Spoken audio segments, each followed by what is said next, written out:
بسم اللہ الرحمن الرحیم۔ ایک امیر زمیندار کی بیٹی سے لے کر ایک غریب اور نشئی ٹانگے والے کی بیٹی تک کا سفر۔ جب میری ماں کی دوسری شادی ہو رہی تھی میں بہت روئی تھی۔ اگرچہ اس وقت میں چھوٹی سی تھی لیکن مجھے یاد تھا کہ میرے سگے والد کے ساتھ کیا ہوا تھا۔ ہوا یوں کہ ایک روز وہ اپنی زمینوں پر گئے تو کسی دشمن نے ان کو گولی مار دی اور وہ موقع پر ختم ہو گئے۔ میری ماں کا راج کٹ گیا اور میں یتیم ہو گئی۔ باپ زندہ ہو تو سبھی اس کی اولاد کا چاؤ کرتے ہیں۔ اب خاندان والے چاہ کیا کرتے وہ مجھے منحوس کہتے۔ 5 برس کی عمر میں زمانے کی ٹھوکروں میں آ گئی۔ سچ ہے یتیم کا اللہ کے سوا کوئی نہیں ہوتا۔ علی پور میں میرے باپ کی زمینیں تھیں مگر ان کے بعد سوتیلے چچا نے زمین پر قبضہ کر لیا۔ وہ ان کے سپوت ہمارے خون کے پیاسے تھے۔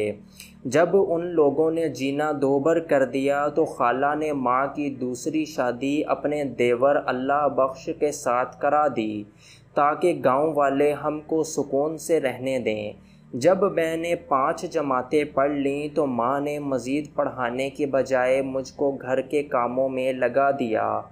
بدقسمتی سے جس شخص کے ساتھ ماں کی دوسری شادی ہوئی وہ مستقل مزاج نہ تھا، کبھی کماتا اور کبھی دنوں بیکار گھر میں بیٹھا رہتا۔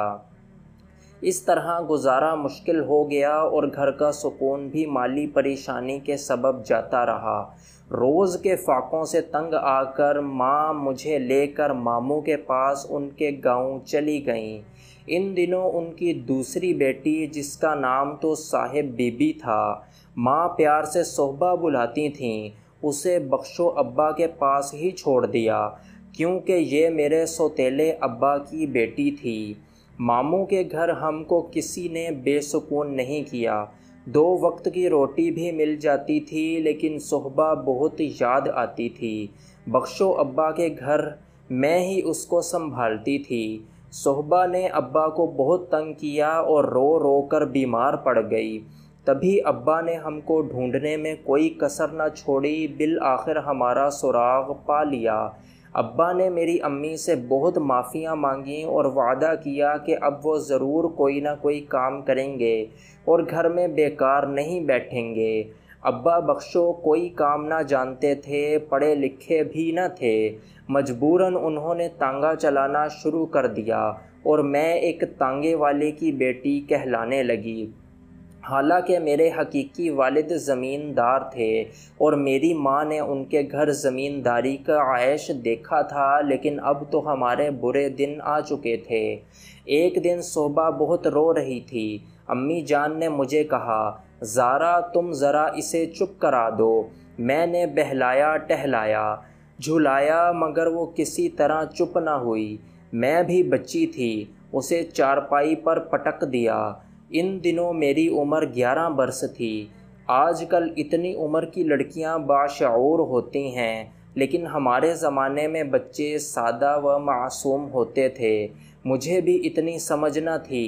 ماں نے برا بھلا کہا اور دوبارہ حکم دیا کہ منی کو اٹھاؤ اور چپ کراؤ لیکن میں نے ان کے حکم کی تعمیل نہ کی۔ اس پر ماں مجھے بددعائیں دینے لگیں اور گھر سے باہر دھکا دے کر دروازہ بند کر دیا۔ شام ہو رہی تھی۔ امی کو اتنا غصہ تھا کہ انہوں نے دروازہ نہ کھولا۔ مجھ کو کتوں سے ڈر لگتا تھا۔ بہت دستک دی مگر امی پر کوئی اثر نہ ہوا۔ میں نے یقین کر لیا کہ اب ساری رات باہر ہی گزارنی ہے۔ یہ سوچ کر بخشو ابا کے ٹانگے ہی میں چھپ گئی اور روتے روتے سو گئی۔ جہاں ہم رہتے تھے اس گلی کے بہت سے لڑکے ٹیوشن پڑھنے جاتے تھے۔ شام کو جب وہ ٹیوشن پڑھ کر گھروں کو لوٹے انہوں نے دیکھا کہ ایک بچی تانگے میں سو رہی ہے اور اس کے رخساروں پر آنسوؤں کی لکیریں پڑی ہوئی ہیں۔ ان میں ایک لڑکا حمزہ تھا۔ وہ ایک بڑے زمیندار کا بیٹا اور امیر خاندان سے تھا۔ حمزہ نے جب مجھے بے خودی کے عالم میں تانگے میں پڑا دیکھا تو اسے ترس آیا۔ اس نے مجھے جگایا اور کہنے لگا، زارا اٹھو، گھر جاؤ، شاید تم کھیلتے کھیلتے تانگے میں سو گئی تھیں۔ میں اٹھ نہیں رہی تھی۔ اٹھو بھی زارا، اس نے مجھ کو جھنجھوڑا، رات کا وقت ہے، تمہارے ماں باپ پریشان ہوں گے۔ میں جاگی تو یاد آیا کہ ماں نے دھکا دے کر مجھے گھر سے نکالا تھا، تبھی پریشان ہو گئی اور رونے لگی۔ حمزہ نے پوچھا، کیا تمہاری ماں نے مارا ہے؟ اچھا آؤ میرے گھر چلو، میری ماں تمہیں گھر میں چھوڑ آئیں گی۔ میں اپنے گھر جانے کی بجائے اس کے ساتھ چلی گئی، جہاں حمزہ کی ماں اور بہنوں نے دیکھتے ہی کہا، ارے یہ تو بخشو تانگے والے کی بیٹی ہے، بیچارے غریب لوگ ہیں، جانے کہاں سے یہ خانہ بدوشوں کی طرح آ گئے ہیں اور کیسی زندگی گزار رہے ہیں۔ میرا نازک سا دل تو پہلے ہی زخمی تھا، یہ الفاظ سنتے ہی چھلنی ہو گیا۔ وہ مجھ سے طرح طرح کے سوالات کرنے لگے۔ میں نے اپنی سمجھ کے مطابق جواب دیے تو ان کے دلوں پر میری مظلومیت کا بہت اثر ہوا۔ حمزہ اور اس کی ماں میرے ساتھ گھر آئے اور امی کے حوالے کیا۔ حمزہ کی ماں نے امی کو ہدایت بھی کی کہ آئندہ اس بچی کو مارنا اور نہ ہی شام کے وقت گھر سے نکالنا، لڑکی ذات ہے، اس طرح بچیاں برے حادثے کا شکار بھی ہو سکتی ہیں۔ لیکن میری ماں کو کب اتنی سمجھ تھی، وہ پڑھی لکھی تو تھی نہیں، حالات کی چکی کا ایندھن بنی ہوئی تھیں، لہٰذا اپنی بیٹیوں سے بھی تنگ تھیں۔ ان دنوں ماں بہت چڑچڑی ہو گئی تھیں اور میں ان کے سلوک سے دکھی رہتی تھی۔ اب مجھے ایک پل گھر میں چین نہ تھا، اکیلے میں گھبراتی۔ جب ماں سبزی توڑنے کھیتوں میں جاتی اور ابا تانگا لے کر نکل جاتے تو میں صحبہ کو لے کر حمزہ کے گھر آ جاتی۔ حمزہ کی بہنیں آمنہ اور آئمہ میرا بہت خیال رکھتی تھیں اور حمزہ تو اس قدر پیار سے پیش آتا کہ میں خود کو کوئی شے سمجھنے لگی تھی۔ ان لوگوں کے گھر میں نہ صرف مجھے سکون ملتا بلکہ میری صحت بھی اچھی ہو گئی۔ مالکہ جان جو حمزہ کی امی تھیں، میرا بہت ساتھ دیتی تھیں، مجھے کھانا کھلاتیں اور منی کو نہلا کے کپڑے بدلواتیں، اسے دودھ دیتیں اور چارپائی سے جھولنا باندھ کر سلا دیتیں۔ انہوں نے مجھے گھر کا کام سلیقے سے کرنا اور کڑھائی سلائی سکھائی۔ میں ان کے ساتھ رہ کر بہت خوش تھی، میری زندگی ہی بدل گئی تھی۔ پہلی بار احساس ہوا کہ کوئی مجھے چاہتا ہے، لیکن ہمیشہ کی طرح خوشیاں پھر مجھے دھوکہ دے گئیں۔ ماں کو جب پتہ چلا یہ لوگ میرا بہت خیال رکھتے ہیں اور میں ان کی محبت میں کھو گئی ہوں، تو وہ مجھے لے کر ماموں کے گھر سے، جہاں اب ہم رہ رہے تھے، ابا بخشو والے شہر یعنی اپنے سسرالیوں کے گھر لوٹ آئیں۔ یہاں واپس آنے کی وجہ یہ تھی کہ وہ مجھے منع کرتی تھیں کہ میں حمزہ کے گھر نہ جایا کروں، ان کے گھر کا کھانا بھی نہ کھایا کروں، بلکہ اپنے گھر رہا کروں، مگر میں نہ مانتی تھی، کیونکہ اکیلے گھر میں رہنے کی وجہ سے میرا جی گھبراتا تھا۔ اماں جوں ہی گھر سے نکلتیں میں حمزہ کے یہاں چلی جاتی اور ان کے آنے سے تھوڑی دیر پہلے لوٹ آتی۔ ابا مجھ کو منع نہیں کرتے تھے، کہتے ٹھیک ہے ان کے گھر جایا کرو، اکیلے رہنے سے انسانوں میں رہنا بہتر ہے۔ اماں کا خیال تھا کہ یہ لوگ مجھے بہکا دیں گے تو میں کہیں کی نہ رہوں گی۔ وہ ان لوگوں کے احسان تلے دب کر جینا بھی پسند نہ کرتی تھیں۔ محنت مزدوری بھی اسی لیے کرتی تھیں کہ محنت مزدوری کرنا ان کی مجبوری تھی۔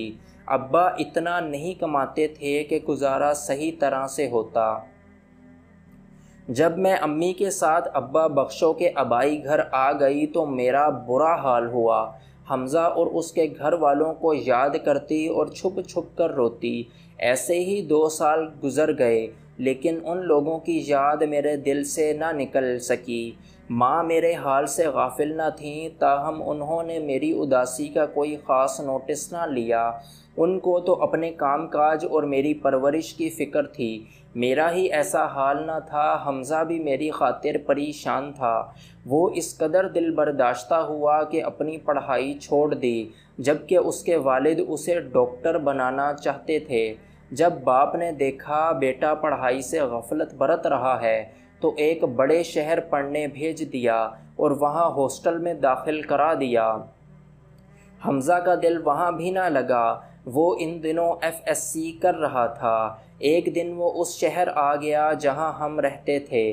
یہاں اس نے ایک اسٹور پر ملازمت کر لی۔ یہ خبر ابا نے مجھے دی۔ اس وقت امی گھر پر موجود نہ تھیں۔ میں بہت خوش ہوئی اور کچھ نہ کچھ خریدنے کے بہانے اسٹور پر لگی۔ ابا بھی اسٹور پر جاتے تھے۔ حمزہ ان سے اچھی طرح ملتا تھا اور اپنی طرف سے کچھ اشیاء اور راشن وغیرہ دے دیا کرتا تھا۔ رقم بھی ان چیزوں کی اسٹور کے مالک کو خود ادا کرتا۔ ابا بخشوں کی آمدنی کم تھی، چوری چھپے نشہ بھی کرنے لگے تھے۔ ان کو اور کیا چاہیے تھا؟ وہ میرے اسٹور پر جانے پر بالکل بھی معترض نہ تھے، بلکہ اماں کو بھی نہ بتاتے کہ میں حمزہ سے ملتی ہوں اور باتیں کرتی ہوں۔ یہ بات کب تک چھپ سکتی تھی؟ ماں کو پتہ چلا تو انہوں نے طوفان اٹھا دیا۔ اسٹور کے مالک سے جا کر شکوہ کیا۔ اس نے حمزہ کو سمجھا بجھا کر اس کے گھر بھجوا دیا۔ وہ جب گھر گیا تو خوف زدہ اور غم زدہ تھا۔ بیٹے کو غم زدہ دیکھ باپ نے بجائے ڈانٹ ڈپٹ کے اس کی دل جوئی کی اور شرط رکھی کہ اگر وہ دل لگا کر پڑھے گا تو وہ اس کے لیے میرا رشتہ مانگ لیں گے۔ یہ بھی ان کی شرط تھی کہ وہ FSC میں اچھے نمبر لائے گا۔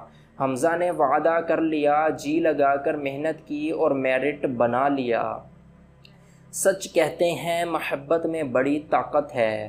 اس نے اسی طاقت سے کام کیا اور شاندار رزلٹ دیا تو اس کے والد اپنی شرط اور وعدے سے مجبور ہو گئے اور وہ اپنی بیوی کے ہمراہ ہمارے گھر حمزہ کے لیے میرا رشتہ طلب کرنے آ گئے۔ حالانکہ فی زمانہ ایسا نہیں ہوتا۔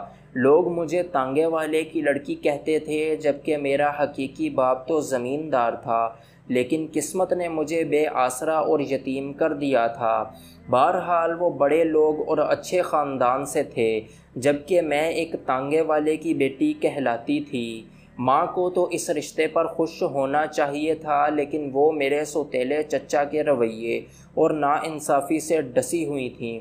ان کو زمیندار طبقے سے ہی خوف آتا تھا، لہٰذا خوش ہونے کی بجائے انہوں نے نفرت کا اظہار کیا اور حمزہ کے والدین کو رشتہ دینے سے انکار کر دیا۔ وہ لوگ افسردہ ہو کر چلے گئے، میں بھی روتی سے سکتی رہ گئی۔ جانے میری ماں کے جی میں کیا تھا؟ شاید وہ میری شادی اپنے بھائی کے بیٹے سے کرنے کی آرزو مند تھیں، تاہم یہ لوگ شہر میں رہتے تھے اور ہمیں پوچھتے تک نہ تھے۔ کبھی کبھار میری ماں خود اپنے مغرور بھائی اور بھابھی سے ملنے چلی جاتی تھیں۔ حمزہ کے والدین تو اس انکار پر خاموش ہو بیٹھے، مگر حمزہ کا چین قرار لٹ گیا۔ اس کی اب بھی یہی آرزو تھی کہ کسی طرح میں اسے مل جاؤں۔ ایک دن وہ مجھ سے ملنے آیا اور کہا کہ تمہاری ماں نے تو انکار کر دیا ہے، وہ کسی طرح مانتی نہیں، کیوں نہ تم میرے ساتھ میرے گھر آ جاؤ، وہاں ہم شادی کر لیں گے۔ یہ سن کر میں خوف زدہ ہو گئی اور اسے جواب دیا، حمزہ بے شک میری ماں ظالم صحیح ہے، مگر میں اپنے غریب والدین کے چہرے پر یہ قلق نہیں مل سکتی کہ گھر سے بھاگ جاؤں۔ میں یہ کام نہیں کر سکتی، تم مجھے بھول جاؤ، میں تمہارے ابا کو منا لوں گا۔ اس نے کہا، ابا تو راضی ہے، لیکن ماں بھی کوئی ہستی ہے، میں ان کی بددعائیں نہ لوں گی، اور تم جانتے ہو کہ یہ تانگے والا میرا سوتیلا باپ ہے، میرے حقیقی والد تو فوت ہو چکے ہیں، میں ان کی روح کو تکلیف نہیں دے سکتی۔ میں ایسا کہتے ہوئے بہت رو رہی تھی۔ اس نے بڑی منتیں کی، وہ گاڑی لایا تھا جو سڑک کے پار کھڑی تھی، لیکن میں نہ مانی، جس کے باعث وہ بہت غمزدہ ہوا۔ وہ تو یہی چاہتا تھا کہ یہ اچھے خاندان کی بیٹی ہے، اچھے خاندان میں آ جائے، مگر میری حمیت نے گھر سے بھاگنے کو گوارا۔ میں اپنے غریب ماں باپ کی عزت کی خاطر اپنی زندگی کو داؤ پر لگا رہی تھی۔ وہ دور ہی ایسا تھا جب لڑکی اور لڑکا خاموشی سے اپنے بزرگوں کے فیصلوں کے سامنے سر جھکا دیتے تھے، اور ان کو اتنا بھی اختیار حاصل نہیں تھا کہ وہ ان فیصلوں کے خلاف احتجاج کر سکیں۔ حمزہ چلا گیا اور میرا سکون بھی ساتھ لے گیا۔ اب مجھے کسی پل قرار نہ تھا۔ روتی تھی مگر ماں کو پتہ نہ چلے میں روئی ہوں۔ ان دنوں اپنے جینے مرنے کا ہوش نہیں تھا۔ تبھی ایک دن ابا نے کہا، زارا تم بہت اداس رہتی ہو، ذرا نہا دھو کر تیار ہو جاؤ تو میں تم کو تمہارے ماموں کے گاؤں سیر کرانے لے چلوں۔ وہاں تمہاری خالہ رہتی ہیں، ان کی بچیوں سے ملو گی، ماموں کے گھر جاؤ گی تو خوش ہو جاؤ گی۔ اماں وہاں جانے سے منع کر دیں گی۔ میں نے جواب دیا، تم ان کو وہاں کا مت بتانا، قریب کے گاؤں میری بہن بھی تو رہتی ہے، اس کی بیٹی کی شادی ہے، میں کہوں گا تم کو وہاں لیے جا رہا ہوں تو وہ منع نہیں کرے گی، بلکہ ان کو کچھ بتانا ہی نہیں ہے، واپس آ کر بتا دیں گے، وہ کھیتوں میں کام کر رہی ہے، ابھی نکل چلو، شام سے پہلے ہم لوٹ آئیں گے۔ میں بھی اداسی سے تنگ اور اپنے ماحول سے خفا تھی۔ ماں تو ان دنوں مجھے اپنی دشمن نظر آتی تھیں۔ میں ابا کی باتوں میں آ گئی اور ماں کے جانے کے بعد منی کو پڑوسن کو تھما کر ابا کے ہمراہ تانگے پر بیٹھ کر سیر کو چل دی۔ ابا مجھے شادی میں لے جانے کے بجائے کہیں اور لے گیا۔ یہ ایک گاؤں تھا، بڑا سا پختہ مکان تھا، ارد گرد آبادی تھی، کسی کھاتے پیتے شخص کا ڈیرا تھا۔ اس کی بیوی اور 3 بیٹیاں تھیں لیکن بیٹا نہیں تھا۔ وہ ہم لوگوں کو گھر میں لے گیا۔ اس کی بیوی نے اپنے شوہر کی ہدایت پر انہوں نے ہماری مہمان نوازی کی اور عمدہ کھانا کھلایا۔ ابا نے کہا تم تھوڑی دیر یہاں رہو، میں ابھی آتا ہوں، پھر تمہارے ماموں کے گاؤں چلیں گے۔ اس کے جانے کے بعد مجھے پتہ چلا کہ ابا مجھے اس آدمی کے ہاتھ بیچ کر چلا گیا ہے، تو مجھے یقین نہ آیا۔ اس گھر کی عورت بولی، میرا خاوند کہتا ہے کہ گھر میں کام کاج کے لیے خریدا ہے، لیکن میں جانتی ہوں کہ اس نے تم سے نکاح کرنے کے لیے تمہیں خریدا ہے، کیونکہ میری 3 بیٹیاں ہیں، بیٹا نہیں ہے۔ اس کی بیوی نے سچ کہا تھا، اس نے مجھ سے زبردستی نکاح کیا۔ میں بھی اب ماں کے پاس جانا نہیں چاہتی تھی، کیونکہ اس کی ضد کی خاطر مجھے یہ دن دیکھنا پڑا تھا۔ جب مجھے پتہ چلا کہ ابا مجھے بیچ کر چلا گیا ہے تو میرے پیروں تلے سے زمین نکل گئی، مگر اب رونے دھونے چیخنے چلانے کا وقت گزر چکا تھا۔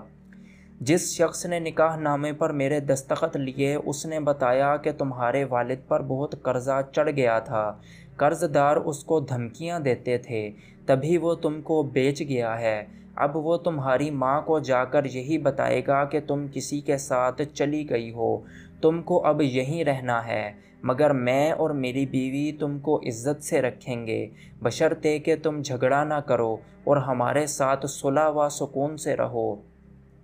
تم کو یہاں کوئی تکلیف نہ ہوگی۔ اب میں جاتی تو کہاں، میں تو ان لوگوں کی قید میں تھی، ان کے کسی حکم سے انحراف نہ کر سکتی تھی۔ جانے ابا نے میری ماں کو میرے بارے کیا کہا، جانے ماں پر کیا گزری، مجھے خبر نہ تھی، میں جانا نہ چاہتی تھی۔ ماں اور باپ اب میرے لیے بے معنی تھے۔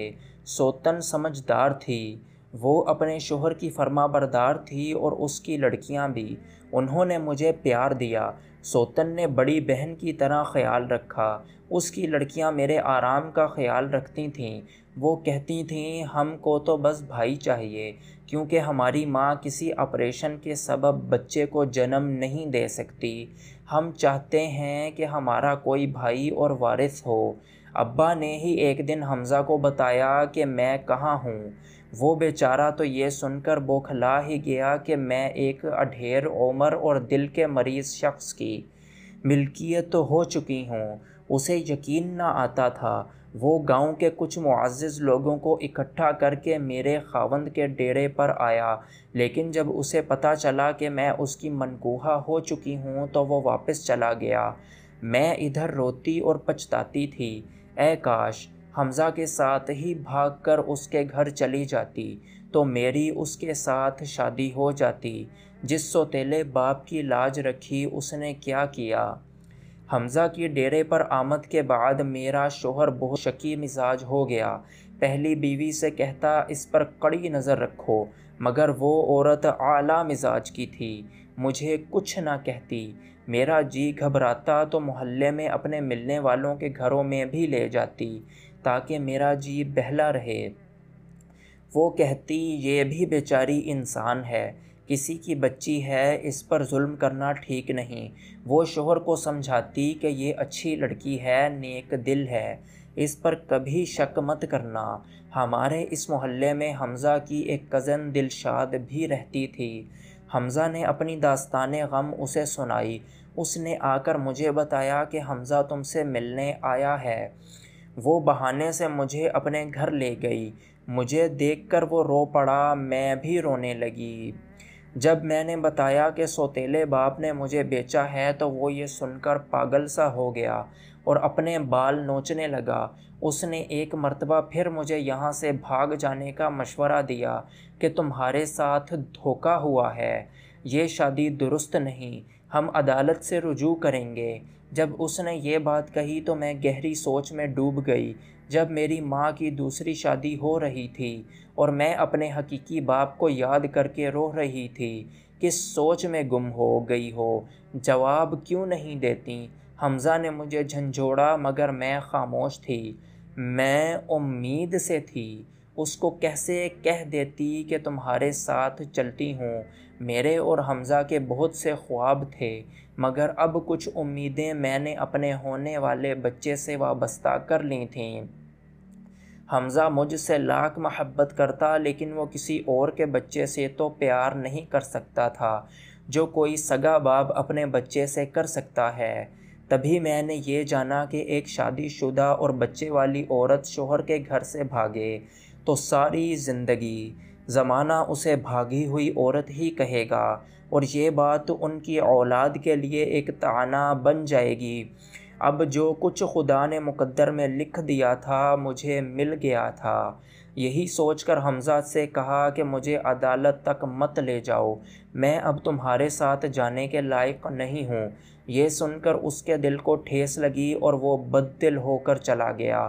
اس کے والد نے سمجھا بجھا کر اسے پڑھنے کے لیے لاہور بھجوا دیا۔ وقت گزرتا رہا، میں نے نئے حالات سے رفتہ رفتہ سمجھوتا کر لیا، کیونکہ اب ایک بچی کی ماں بن چکی تھی۔ میرے شوہر کی قسمت میں ابھی لڑکا نہیں تھا، سو اس بار میرے بطن سے بھی لڑکی نے جنم لیا۔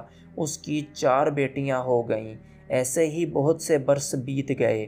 حمزہ نے پڑھائی مکمل کر لی اور اعلیٰ تعلیم کی خاطر بیرون ملک چلا گیا۔ حمزہ کے جانے کا مجھے دکھ تھا، چونکہ اس کی کزن دلشاد سے اس کے بارے خبریں ملتی رہتی تھیں۔ وقت گہرے سے گہرے زخم بھی مندمل کر دیتا ہے، اور شادی شدہ عورت تو پھر گھرداری اور بچوں کی گہما گہمی میں سب کچھ بھول جاتی ہے۔ اسے بس اتنا ہی یاد رہ جاتا ہے کہ اس کا حسرتوں بھرا دل کبھی کسی کو چاہتا تھا، کبھی کسی کے ساتھ گھر بسانے کے خواب دیکھے تھے۔ مرد مگر اپنی محبت کو شاید نہیں بھلا پاتے۔ اگر مرد کو کسی لڑکی کے ساتھ سچی محبت ہو جائے تو وہ خود مختار ہوتا ہے، پھر شادی کرے یا نہ کرے۔ حمزہ بھی شادی نہ کرنا چاہتا تھا، لیکن اس کی والدہ نے رو رو کر اس کی شادی کروا دی۔ اس کی بیوی حسین و جمیل تھی، مگر میری یاد اور میرا ذکر اس کی شریک حیات کی روح کو جلا دیتی تھی۔ دونوں میاں بیوی میں نہ بن سکی اور ان کی طلاق ہو گئی۔ میری شادی کو 15 برس بیت چکے تھے۔ ایک دن اپنی سب سے چھوٹی بیٹی کو لے کر شہر کے ایک ڈاکٹر کے پاس گئی۔ یہ نیا ڈاکٹر بیرون ملک سے پڑھ کر آیا تھا۔ ڈاکٹر کو دیکھا تو چونک گئی، گھبرا کر نقاب ڈال لیا۔ باری آنے پر بیٹی کو دکھایا۔ میری سانسیں بے ترتیب ہو رہی تھیں۔ وہ بھی میری آواز سن کر گمسم تھا۔ میں ساری رات نہ سو سکی۔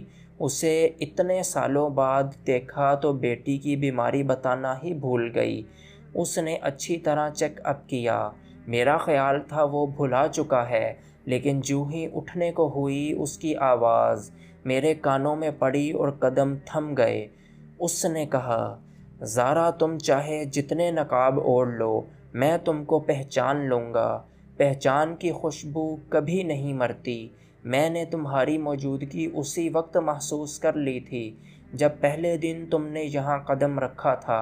اچانک جیسے وقت تھم گیا، چلتی ہوئی سوئیاں رک گئیں، بس دونوں طرف خاموشی تھی۔ جانے کتنا وقت بیت گیا پتہ ہی نہیں۔ مدتوں بعد دو بچھڑے ہوئے ملے تھے۔ آج بھی جیسے حمزہ کو میرا انتظار تھا۔ حمزہ کی شادی اس کے والد نے قسم دے کر کروائی تھی کیونکہ وہ بستر مرگ پر تھے۔ اس کی 2 بیٹیاں اور 1 بیٹا تھے۔ میری بھی 2 بیٹیاں اور 1 بیٹا تھا۔ اتنا وقت گزر جانے کے باوجود اس کے دل کے دروازے میرے لیے کھلے ہوئے تھے۔ میں خود بھی چلتے چلتے تھک چکی تھی۔ شوہر کا انتقال ہو گیا تھا۔ میں سسرالی رشتہ داروں کے رحم و کرم پر جی رہی تھی کہ میرے 3 بچے تھے۔ دکھوں کے بوجھ تلے دبی میں گیلی لکڑیوں کی طرح سلگ رہی تھی۔ اپنی بیوگی کو سنبھالے ہوئے بیٹیوں کی فکر سے گھلی جاتی تھی۔ میرے حالات جان کر آج پھر حمزہ نے کہا کہ تم کو میری ضرورت ہے اور اللہ تعالیٰ نے مجھے اتنا دیا ہے کہ اگر تم چاہو تو میں تم کو اور تمہارے بچوں کو اپنا سکتا ہوں۔ میں نے جواب دیا، بچیاں ان کے چچا اور دادا مجھے نہیں دیں گے۔ میں کیسے اپنی بیٹیوں سے منہ موڑ سکتی ہوں؟ ان کے سروں پر باپ کا سایہ نہیں ہے۔ ماں بھی نہ رہے تو وہ کس حال میں جئیں گی؟ اب جہاں ہوں وہیں ٹھیک ہوں۔ بڑھاپے کی دہلیز پر قدم رکھ چکی ہوں اور تمہارا گھر بسا ہوا ہے۔ میں اس میں انتشار نہیں پھیلانا چاہتی۔ ایک بار میں نے حمزہ کی محبت کو ٹھکرایا، ماں باپ کی عزت کی خاطر، دوسری مرتبہ اپنے شوہر کی عزت کی خاطر، اور تیسری مرتبہ اپنی بیٹیوں کی خاطر، جن کے مستقبل کو میں کسی حرکت یا اقدام سے طعنہ نہیں بنانا چاہتی تھی۔ میں الٹے قدموں وہاں سے پلٹ آئی، گھر آ کر دل کھول کے روئی تھی۔ کاش وہ مجھے زندگی کے اس موڑ پر دوبارہ نہ ملتا۔ حمزہ کے خیال میں بے وفا ہوں۔ میں نے اس سے محبت ہی نہیں کی تھی۔